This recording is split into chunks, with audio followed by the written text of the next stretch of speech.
The sparkly shadow. The last clatter of the silver tray against the worn flagstones echoed eerily through the cavernous kitchen. Ilara, a wisp of a girl barely old enough to see over the scullery counter, shivered, though not from the chill seeping in from the courtyard. It was the quiet that unsettled her, the deep, heavy silence that descended upon the palace after the last footman had snuffed out the final candelabra. Usually she was asleep long before this, tucked into her straw pallet in the servants' quarters. Tonight, however, the head cook had insisted the tarnished ceremonial silverware be polished to a mirror sheen, a task she'd been left to complete alone. Her fingers ached, raw and stinging from the abrasive paste, but the silver now gleamed like captured moonlight. With a weary sigh, Ilara gathered her polishing cloths and a half-empty bucket of soapy water. The path back to her pallet involved a shortcut through the grand hall, a place usually off-limits to the lower staff after dusk, but the hour was late and she was tired. The hall, with its towering vaulted ceilings and tapestries depicting ancient battles, usually intimidated her. Tonight, it felt like an endless tunnel, swallowing the faint sounds of her soft footsteps. As she tiptoed past a massive oak door, a flicker of light, not from a candle or torch, danced across the polished marble floor ahead. It was a shimmering, almost ethereal glow, unlike anything she'd ever seen. Curiosity, a dangerous companion in a place like this, tugged at her. She paused, pressing herself against the cool stone wall, her heart giving a nervous little flutter against her ribs. The light pulsed again, brighter this time, revealing a fleeting nebulous shape at the far end of the hall, near the throne dais. It was vaguely humanoid, but translucent, like a wisp of smoke, and shot through with tiny, glittering motes. A sparkly shadow, her mind, ever prone to fanciful descriptions, supplied. Then, just as quickly as it appeared, it vanished, leaving only a faint, lingering luminescence that quickly faded. Before she could process what she'd seen, heavy footsteps approached from the direction of the disappearing light. Ilara's breath hitched. She instinctively flattened herself further into the deep shadows cast by a looming statue of a long-dead king, making herself as small and invisible as possible. Two figures, cloaked and hooded, emerged from the gloom. Their voices were low, urgent, barely audible over the rush of blood in Ilara's ears. "Are you certain he saw nothing?" one man muttered, his voice gravelly, laced with an undercurrent of impatience. "The king was in his chambers, as instructed," the second replied, his tone smoother, colder. "He is oblivious, as always." A sneer was evident in his voice, even whispered. Ilara's eyes, wide and unblinking, darted between the two. They were not guards, their cloaks too finely woven, their posture too arrogant. These were bad men, her gut screamed, the kind her grandmother had warned her about, who whispered secrets in dark corners. She could feel the tension radiating off them, a palpable threat that made her skin prickle. "The thing. It's becoming more difficult to control." The gravelly voice continued, a tremor of fear lacing his words. "The king's reaction. It's growing stronger. If he ever truly saw it..." The smooth voice cut him off with a sharp, hissing sound. "He won't. Not if we handle this correctly. The Alpha King trusts us implicitly. His instincts are dulled. We just need to ensure the disruption is contained and the creature redirected." Ilara didn't understand thing or creature, but the implication of danger, of something being hidden from the king, was clear. Her small body trembled, a cold dread seeping into her bones. They spoke of the Alpha King as if he were a child, a puppet whose strings they held.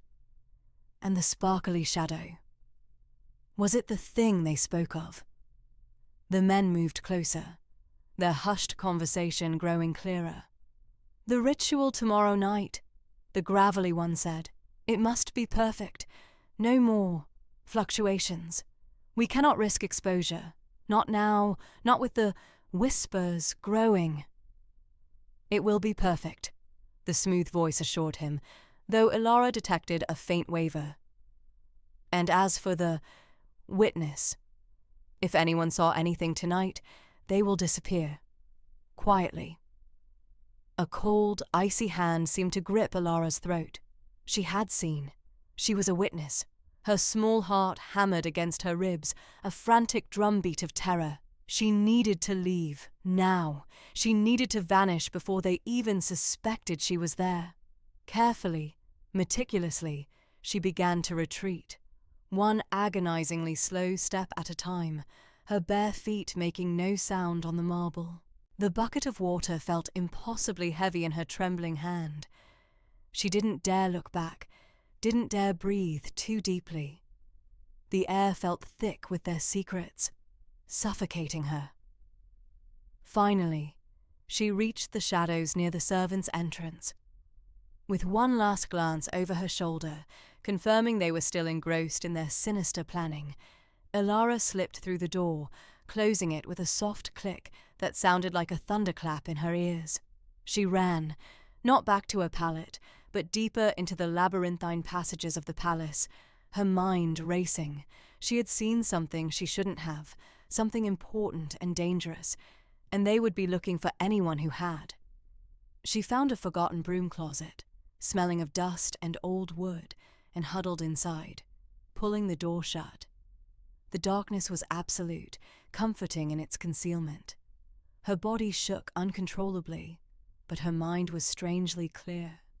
The sparkly shadow, the bad men, the king being kept oblivious. It all swirled together, a terrifying secret she now carried. She knew, with a certainty that chilled her to the bone, that her life had irrevocably changed. She was no longer just Ilara, the invisible servant girl. She was Ilara, who had seen, and she had to hide.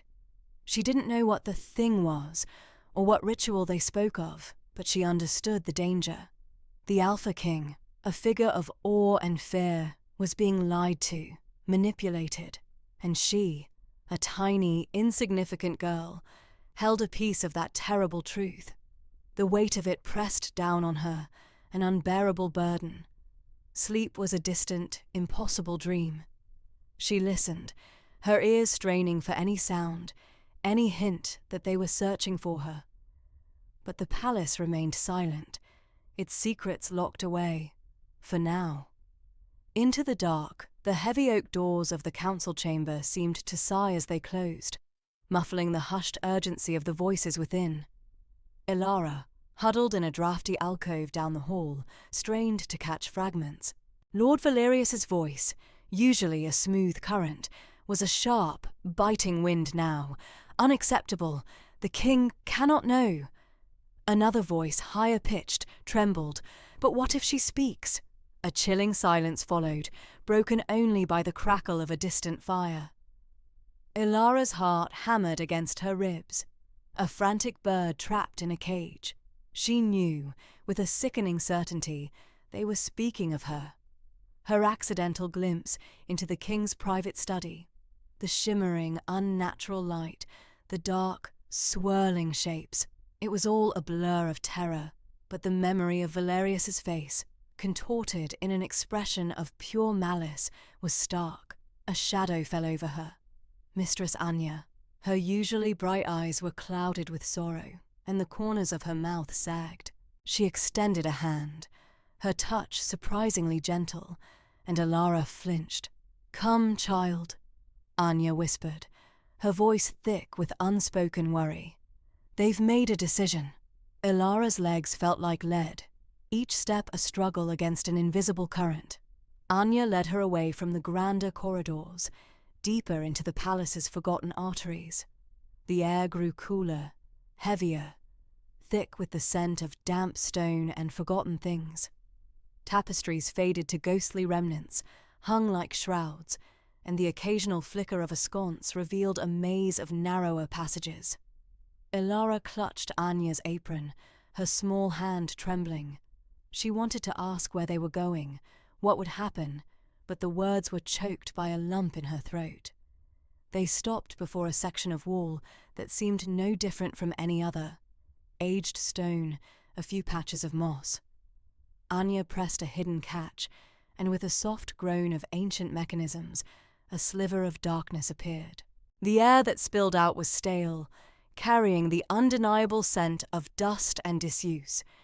"Inside, Ilara," Anya said, her voice barely audible. "You must be brave. No one must know you are here. No one." Her eyes, usually so full of warmth, held a deep, profound sadness that Ilara had never seen before. Ilara hesitated, peering into the inky blackness. It swallowed what little light reached it, promising only obscurity.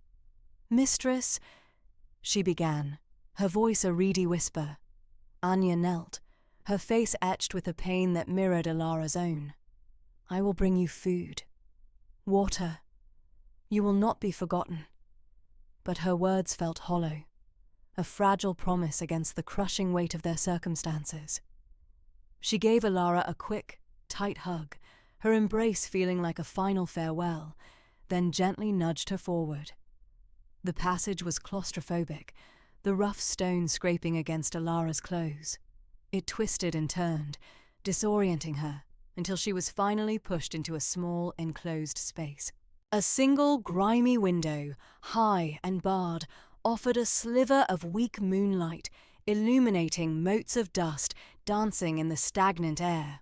The room was bare, save for a narrow cot with a thin, lumpy mattress and a water-stained bucket in the corner.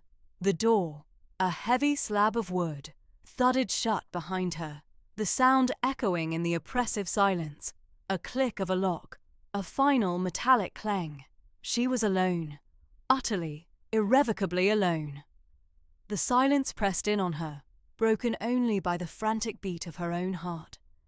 The air felt thick, suffocating. She ran a hand over the rough stone wall, the cold seeping into her fingertips. The dust coated everything, a testament to how long this room had been forgotten, how long she might be forgotten here.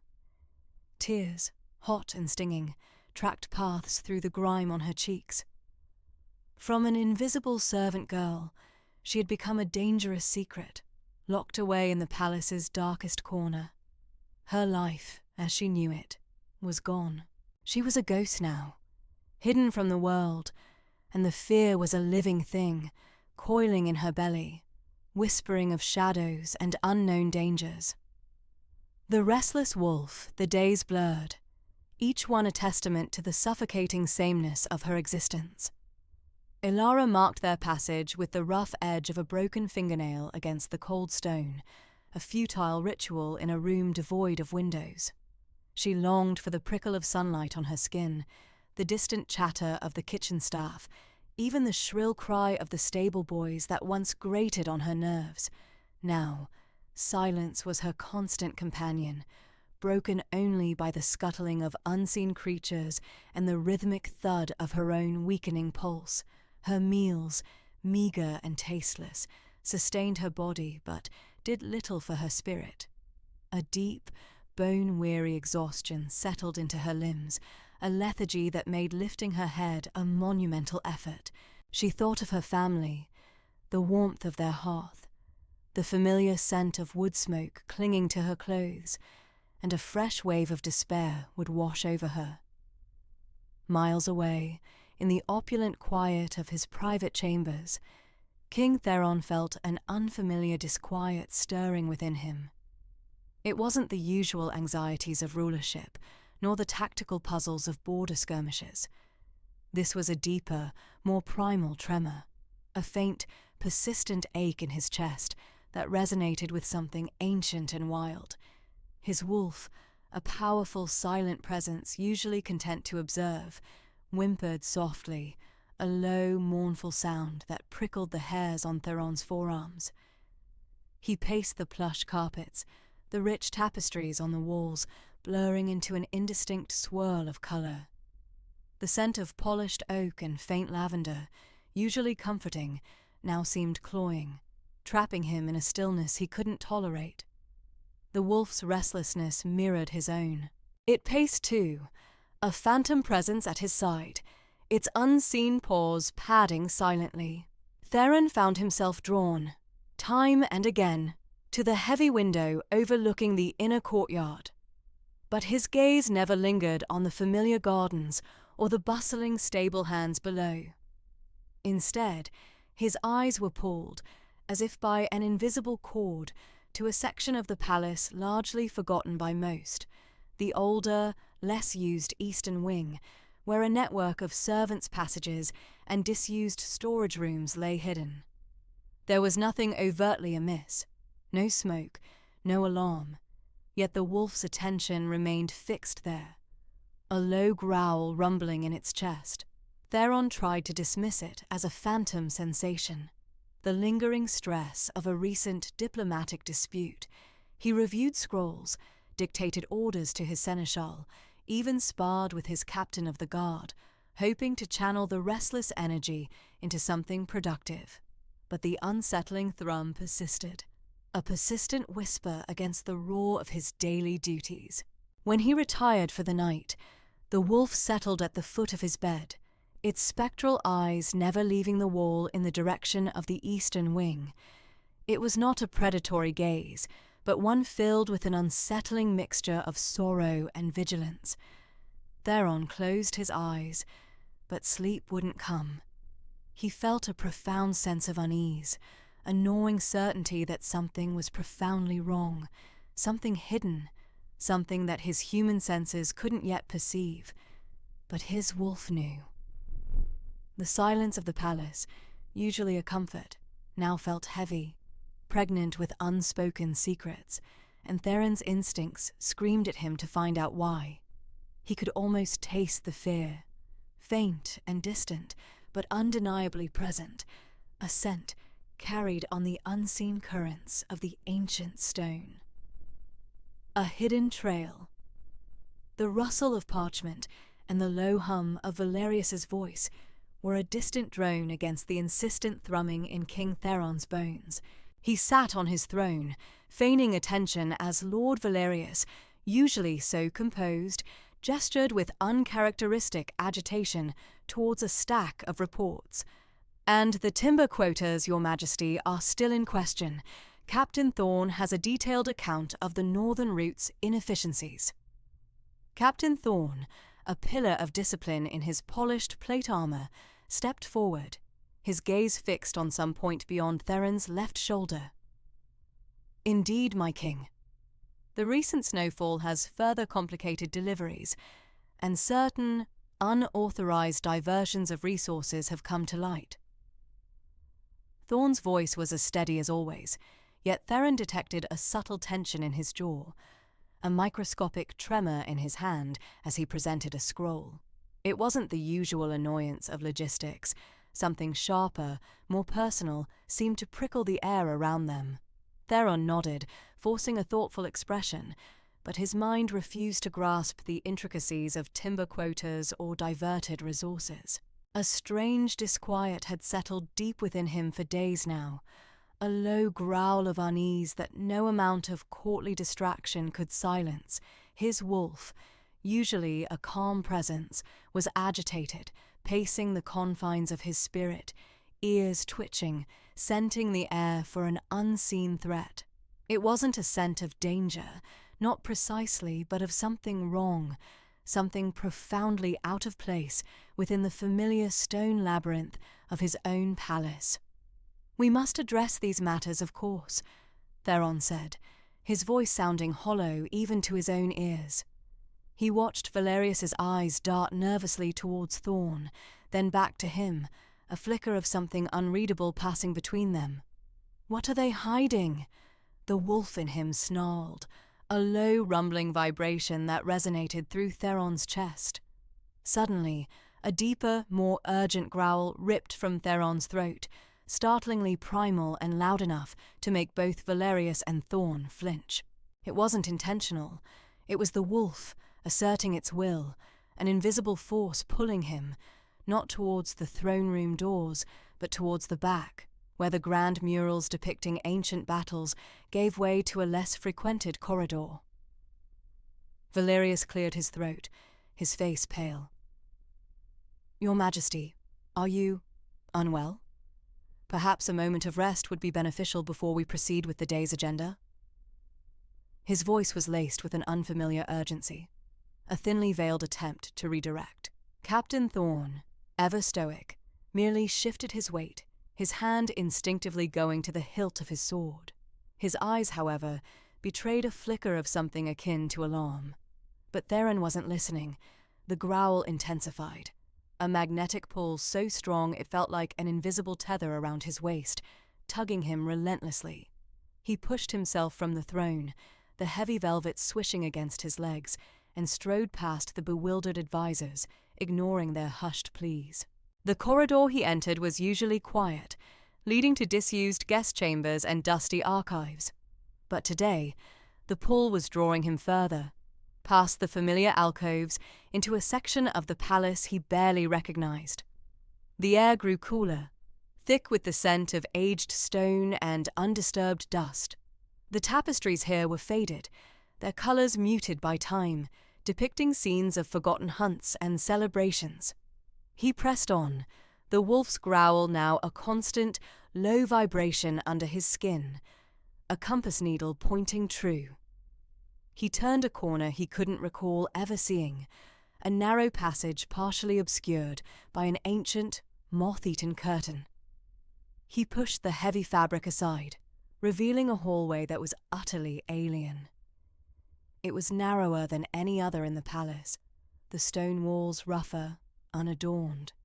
No tapestries, no gilded sconces, just bare, cold rock.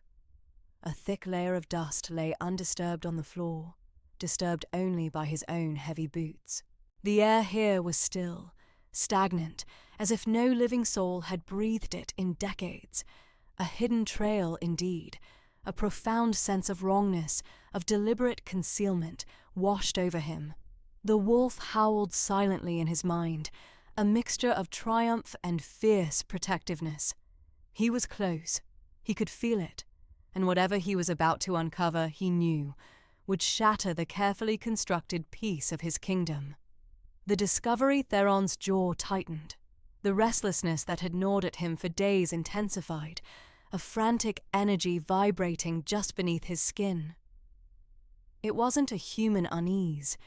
It was the wolf, sensing something profoundly amiss, something hidden and unsettling within the very walls of his ancestral home.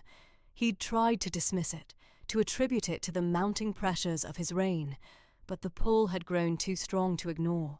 It led him now, not to the throne room or the council chambers, but through a labyrinth of seldom-used corridors, past tapestries that hung heavy with dust and silence. The wolf's growl, a low rumble deep in his chest, directed him towards a section of wall near the old servants' quarters. A smooth, unassuming stretch of stone that offered no obvious secrets. But the beast within him was insistent, its hackles raised, its focus absolute. Theron ran his hand along the cold surface, feeling nothing but rough-hewn rock. Yet the wolf pushed harder, a phantom weight against his shoulder, urging him forward. He pressed, then leaned, putting his full weight against a particular spot. With a groan of ancient mechanisms, a section of the wall receded inward, then slid sideways, revealing a narrow, gaping darkness. A rush of stale, damp air, heavy with the scent of old stone and despair, wafted out. Theron hesitated, his human mind battling the primal urge to retreat from the unknown.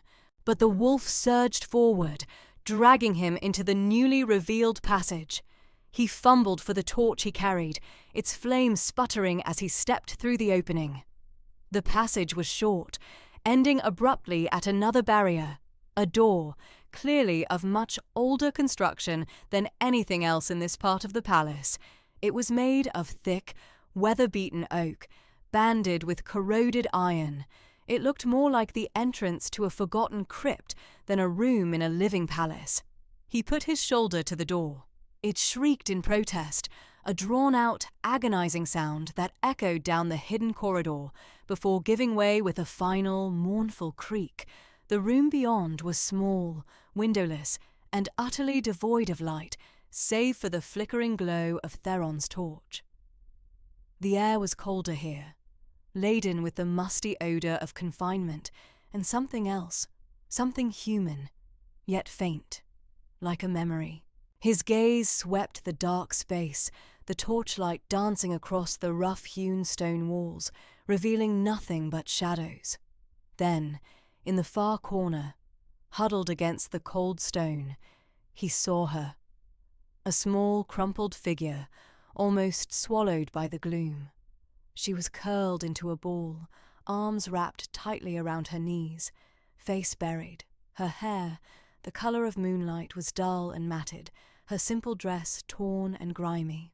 She was so still, so small, that for a horrifying moment Theron thought she might be dead. He took a step closer, his boots scraping on the dusty floor. The sound, amplified in the oppressive silence, caused her to flinch violently. Her head snapped up, revealing a face so pale it was almost translucent, eyes wide with a terror that clawed at his chest. They were the colour of the deepest forest, but clouded with a profound, bone-deep weariness. He could see the faint tracery of bruises on her arms, the hollows beneath her cheekbones. She was nothing more than a ghost, a whisper of a person, trembling uncontrollably. A sharp pang of sadness, quickly followed by a surge of cold fury, twisted in Theron's gut. Who was this girl, and why, by all the gods, was she hidden like an animal in the darkest corner of his own palace? The wolf's earlier agitation now coalesced into a fierce, protective growl, aimed not at the girl, but at the unseen forces that had put her here. He took another step, his voice a low rumble. "Who are you?" he asked, trying to keep his tone gentle, but the fear in her eyes only intensified. She tried to scramble backward, pressing herself harder against the unyielding stone, her lips moving, but no sound emerged. She was utterly broken, a fragile bird caught in a snare. And the realization that this had happened under his very roof, without his knowledge, without his consent, made his blood run cold. Whispers of truth. The oppressive silence of the hidden chamber was shattered by the creak of the heavy oak door. Ilara, huddled in the farthest corner of the small, airless room, flinched, her breath catching in her throat. Her eyes, wide and hollowed, darted towards the sudden intrusion of torchlight. A tall, imposing silhouette filled the doorway, framed by the dancing flames. King Theron, her heart hammered against her ribs, a frantic drumbeat of terror. She scrambled further into the shadows, a desperate, animalistic urge to disappear consuming her. His gaze, sharp and unsettling, swept over the meagre space, finally settling on her shivering form. He took a slow, deliberate step inside. The air grew heavy, thick with an unspoken tension.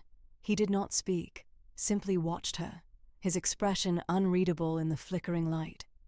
Ilara clamped her mouth shut, her throat tight with unuttered screams. She yearned to speak, to beg for release, to plead for a glimpse of her family. But the words were trapped, strangled by an invisible hand of fear. The memory of Mistress Anya's hushed warnings, the stern faces of the guards, the unspoken threat in every shadowed corner of this place, cemented her silence.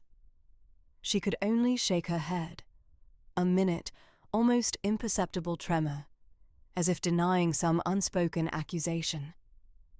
Theron's jaw tightened. He knelt slowly, his movements surprisingly gentle for a man of his stature. "What happened to you, child?" His voice was a low rumble, laced with an unexpected concern that pricked at Ilara's frozen resolve.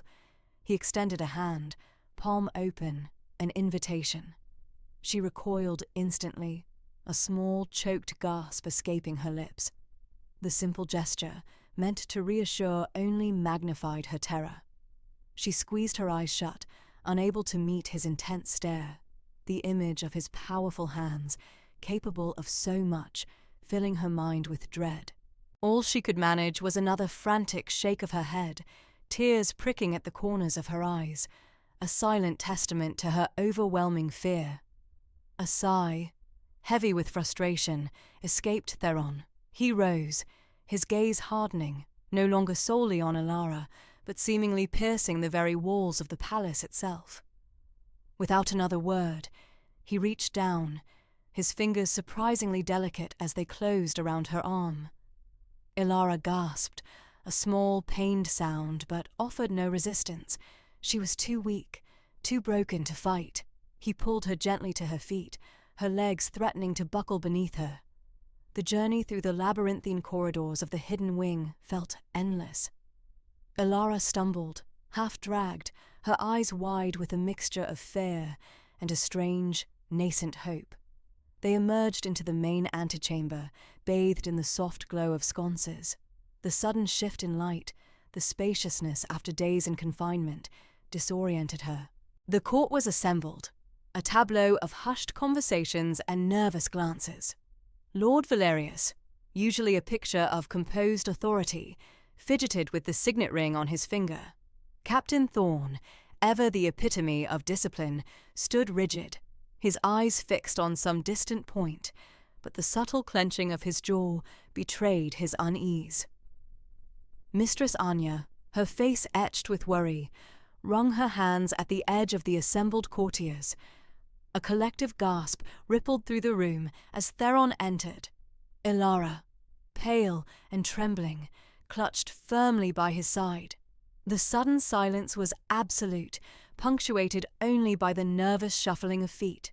Valerius's eyes widened, a flicker of something, akin to panic crossing his features before he quickly composed himself. "Your Majesty," Valerius began, his voice a little too high, a little too eager. Is everything in order? We were just discussing the harvest reports, a most pressing matter for the kingdom. He gestured vaguely towards a parchment on a nearby table, a transparent attempt to divert the king's attention. Theron's gaze swept over his court, cold and unwavering. He held Ilara slightly forward, a silent, damning indictment. "In order, Lord Valerius." His voice was low, dangerous. This is what you call in order?" He paused, allowing his words to hang heavy in the air. "I found this girl, malnourished and terrified, hidden deep within these very walls. Now, I ask you all, what happened here? And more importantly," his voice rising now, a raw, leonine growl, "who dares to keep such secrets from their king?" The silence that followed was deafening, thick with fear and unspoken truths. No one dared to meet his gaze. The air crackled with a nascent storm, the sparkly secret. A leaden stillness choked the throne room, each breath a struggle against its oppressive weight. Ilara, a fragile slip of a girl held fast in the king's powerful embrace, felt the crushing scrutiny of countless eyes, the hushed anticipation, a physical thing. Her small head rested against his chest, the steady drum of his heart, a strange balm against her terror. His scent, wood smoke and untamed wilderness, grounded her in a world reeling on its axis. When he gently set her down upon the plush crimson velvet of his throne, she clutched the rich fabric, her knuckles stark white against its depth. King Theron knelt before her, his formidable frame momentarily humbled by the gilded seat. His gaze, usually a hawk's keen assessment, softened profoundly as it met hers. "Ilara," he rumbled, his voice a low vibration. "Tell me, little one, what did you witness?" Her eyes skittered past his shoulder, tracing the anxious faces of the assembled court.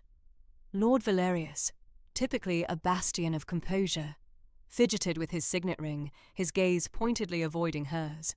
Captain Thorne stood ramrod straight, a muscle twitching visibly in his tightly clenched jaw. Among the ladies, Mistress Anya worried her hands, her troubled eyes flitting between the king and the child. Fear, a subtle tremor in the very air, seemed to register only with Ilara. She turned back to King Theron, to the undisguised concern etched on his handsome features. He was different from the others. He had found her, saved her. A nascent seed of courage, delicate as a new leaf, began to unfurl within her. She bit her lip, then leaned closer, her voice barely a whisper. The shimmery shadow, she breathed, her eyes wide with lingering dread. Theron's brow furrowed in confusion. Shimmery shadow? Ilara nodded, her small hands twisting in the velvet.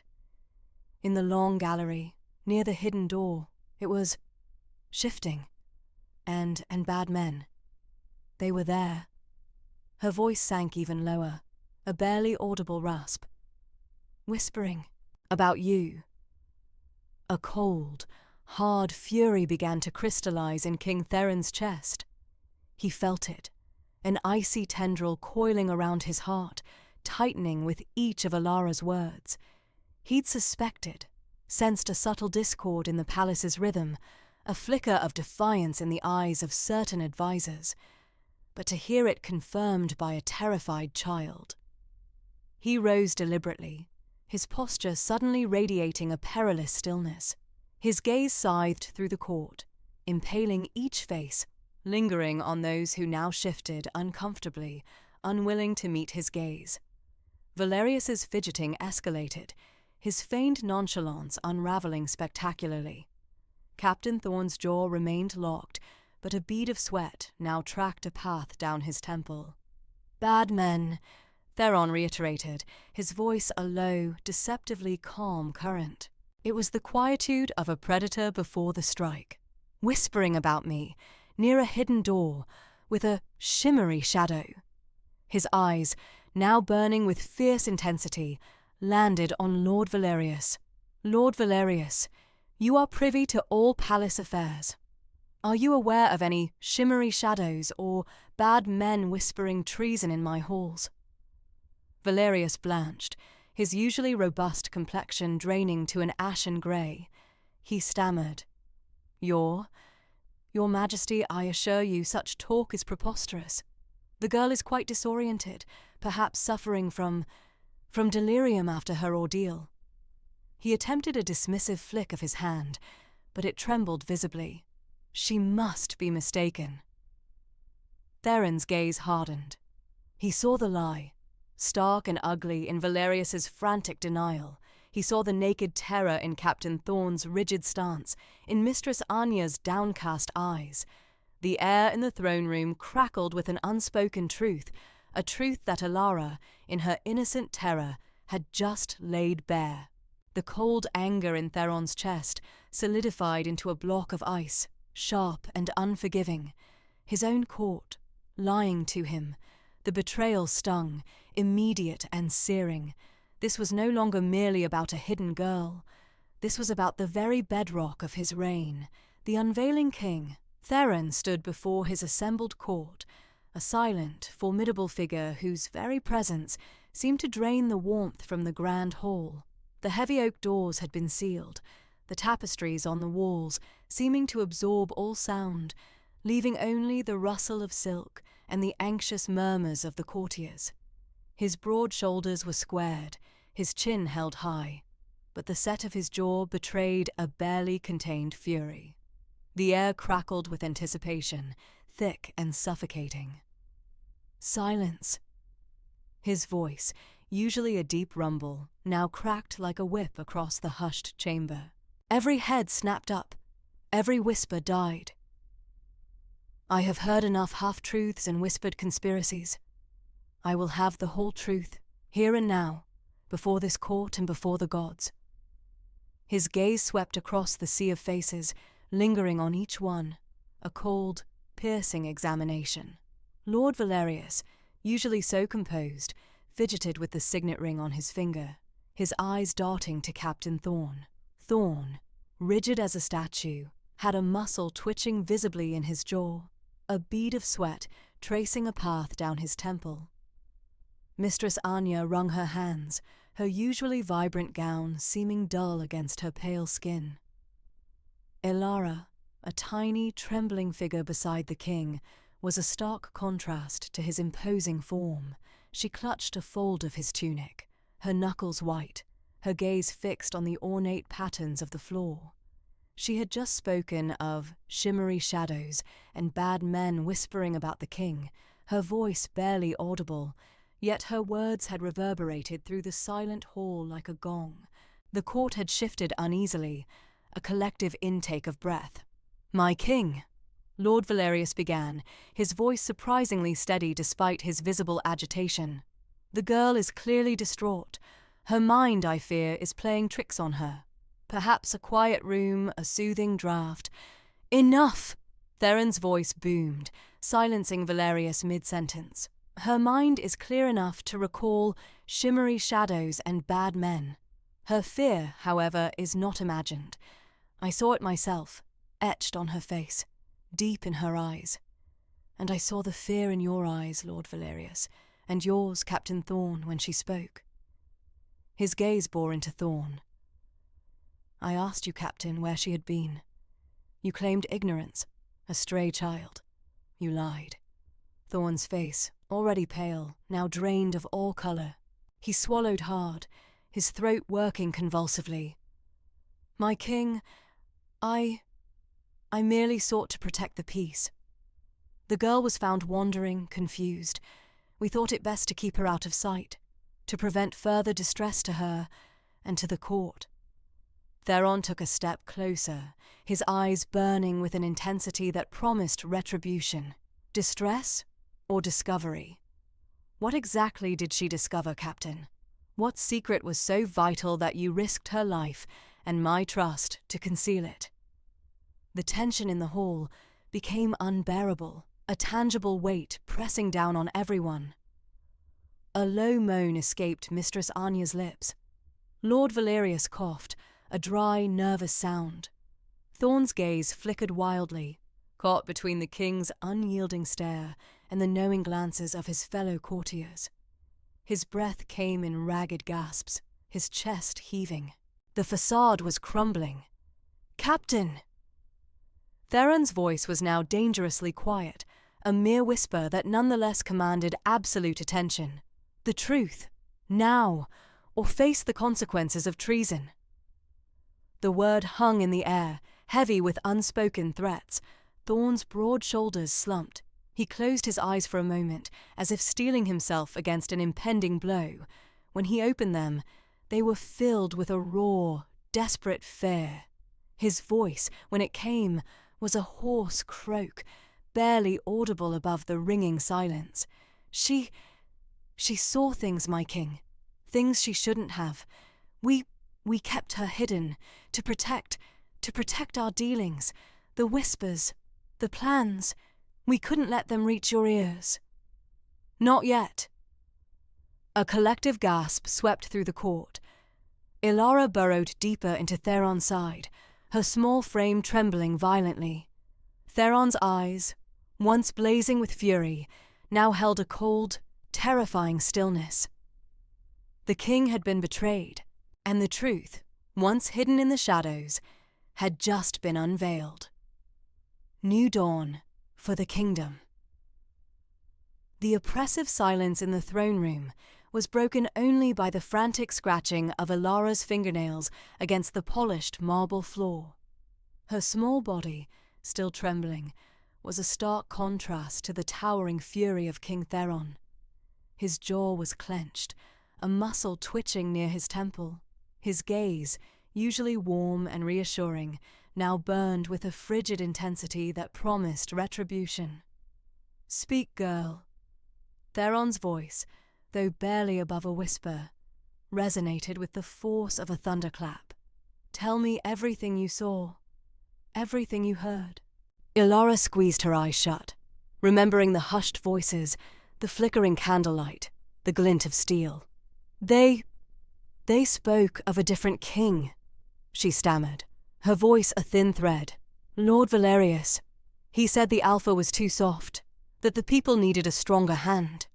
Her eyes flickered open, darting toward Valerius, who stood rigid, his face a mask of feigned indignation. "Lies! Preposterous!" Valerius blustered, stepping forward. "Your Majesty, this child is clearly delusional, perhaps suffering from some illness picked up in the servants' quarters. She has no concept of courtly matters, no understanding of silence." Theron's roar shook the very tapestries on the walls. His wolf, a low growl emanating from deep within his chest, seemed to fill the room, asserting its primal authority. "Do you take me for a fool, Valerius? Do you think I haven't noticed the whispers, the subtle shifts in loyalty, the sudden disappearances of those who questioned your counsel?" He stalked towards Valerius, his imposing figure casting a long shadow over the Lord. "Ilara, what else?" Fear warred with a newfound resolve in Ilara. They spoke of trade routes, of diverting resources, of making the kingdom stronger by force. She looked at Theron, her eyes wide with desperation. "They planned to discredit you, to make the people believe you were unfit to rule. They spoke of a new alliance with the northern clans, against your wishes." The colour drained from Valerius's face. His carefully constructed facade crumbled, revealing the agitated man beneath. "Your Majesty, she misunderstands. We were merely exploring diplomatic avenues, strengthening our borders in these uncertain times. These are prudent measures, not—" "Prudent measures, Valerius?" Theron's voice dripped with ice. "Or a calculated coup? The bad men, Ilara, what did they call themselves?" Ilara hesitated, then whispered, "The Obsidian Hand." A collective gasp rippled through the few loyal court members present. The Obsidian Hand was a shadowy cabal, long thought to be a myth, a boogeyman for disobedient children. To hear their name uttered in the throne room, linked to the revered Lord Valerius, was a shock that reverberated to the core. Theron turned his piercing gaze back to Valerius. "The Obsidian Hand, Valerius? An alliance with the very clans who have for centuries sought to destabilize our borders, all to install a stronger hand on my throne?" His fury was a palpable force, radiating off him in waves. "You have betrayed my trust, my friendship, and this kingdom. You will be stripped of your titles, your lands, and face judgment for treason." Valerius, finally broken, sank to his knees, his pleas for mercy swallowed by Theron's unwavering resolve. Theron then turned to the anxious figure of Mistress Anya, her hands clasped tightly before her. "And you, Mistress Anya, you knew of this child's existence, of her hiding. Did you also know of this conspiracy?" Anya, her face pale, shook her head vehemently. "No, Your Majesty. I swear I only sought to protect her. She was terrified speaking of bad men and things I couldn't comprehend. I hid her to keep her safe, fearing for her life if the wrong ears heard her tale." Her distress was genuine, her eyes welling with tears. "I thought I was doing what was right, keeping a child from harm." Theron studied her, his gaze weighing her sincerity. He saw fear, but not complicity. "Perhaps," he conceded, his voice softening slightly. "But hiding the truth, even with good intentions, has brought us to this precipice." He looked at Ilara, whose small frame still trembled. He knelt before her, bringing his eyes to her level. "Ilara, you have shown immense courage. You have brought a grave darkness to light." He rose, his voice now ringing with the conviction of a king who had faced a profound betrayal and emerged stronger. "This kingdom has been blind, complacent, but no longer. From this day forward, I vow to rebuild trust, to ensure justice flows unimpeded. No whisper of discontent, no shadow of conspiracy will be ignored. The people will know their king stands for them, and that their voices will be heard." He turned to Anya. "Mistress Anya, you showed kindness to this child. however misguided your secrecy. Ilara will no longer hide in the shadows. She will be under your direct care, within the royal apartments. Educate her, nurture her. Let her find her voice, not in fear, but in strength. She is a witness, a survivor, and now, a symbol of the truth that will guide this new dawn for our kingdom. Ilara looked from Theron's resolute face to Anya's tear-streaked, but now hopeful, expression. A warmth, unfamiliar and comforting, spread through her. The fear still lingered, a faint echo, but it was being slowly, steadily replaced by a sense of belonging, a fragile promise of safety in a world that had, until now, offered her none.